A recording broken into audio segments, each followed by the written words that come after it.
ગુજરાતની બે પ્રતિષ્ઠિત યુનિવર્સિટી એટલે કે ગુજરાત યુનિવર્સિટી અને સૌરાષ્ટ્ર યુનિવર્સિટી, આ બંને યુનિવર્સિટી દ્વારા છેલ્લા લાંબા સમયથી પેન્ડિંગ પડેલી નોન ટીચિંગની ભરતી જાહેર કરવામાં આવી છે. ત્યારે જાહેર તો કરવામાં આવી છે, પણ ક્યાંક કોર્ડિનેશનનો અભાવ હોય બંને યુનિવર્સિટીના વાઇસ ચાન્સલરને. એ મુજબ બંને વાઇસ ચાન્સલરોએ એક જ દિવસ આ બંને યુનિવર્સિટીએ જે લેખિત પરીક્ષા છે એ એક જ તારીખે રાખી અને ક્યાંક ને ક્યાંક વિદ્યાર્થીઓ સાથે અન્યાય કરવાનો કોશિશ કરવામાં આવી છે.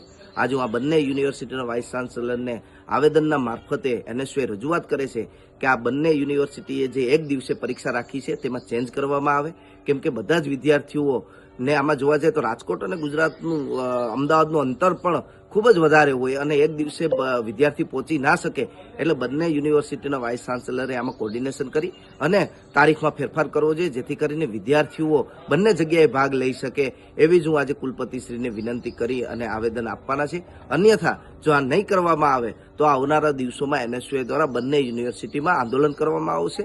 બીજું એક ધ્યાન દોરવા માંગુ છું કે ક્યાંક ઝીણી ઝીણી વાતોના આધારે અમે કહેવા માંગીએ છીએ કે એક ગણગણાટ ચાલુ કરવામાં આવ્યો છે કે પોતાના લાગતા વળગતા માનીતાઓને ડાયરેક્ટ ભરતી કરવા માટે થઈ અને ષડયંત્રો થઈ રહ્યા હોય એવું પણ એક અમારો આક્ષેપ છે. ત્યારે હું યુનિવર્સિટીના બંને વાઇસ ચાન્સલરોને કહેવા માંગુ છું કે આમાં કોઈ સારા વિદ્યાર્થીઓને અન્યાય ના થાય, લાગતા વળગતાઓ ના લેવાય, જે કાબિલ વિદ્યાર્થીઓ છે એ જ લેવાય એવી જ એનએસયુની માંગ છે. અન્યથા આવનારા દિવસોમાં ગુજરાતમાં ઉગ્રથી ઉગ્ર આંદોલન વિદ્યાર્થીઓને સાથે રાખી અને એનએસયુ કરશે.